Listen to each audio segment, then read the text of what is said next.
düşünürəm ki, şehit sayılır. bəli, düşünürəm ki, tanımıram deməyə ixtiyarım yoxdur, yaradıcılıq haqqında məlumatım yoxdur deməyə mənim ixtiyarım yoxdur. Çünki Adil müəllim Cəfakeş onun yaradıcılığının elə düşünürəm ki, bariz bir nümayəndəsidir, bariz bir nümunəsidir. Və elə reqlement əməl edərək sözü çox uzatmaq istəmirəm. Şairin Saçım şeiri ilə davam etmək istəyirəm sizlərin icazəsi ilə. Niyə vaxtsız sən ağardın şəvə kimi qara saçım? Bənzəyirsən dağ başında təzə yağan qara saçım. Qocalıqdan verdin xəbər, qəlbə qondu qüssə, kədər.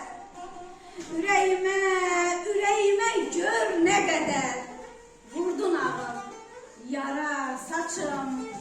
İllərimin naxışısan, başımın dərd yağışısan, təbiətin qarğışısan.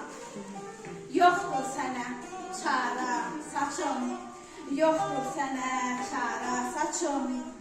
Pozdun kürdün sən halına, qarışdırdın əhvalına.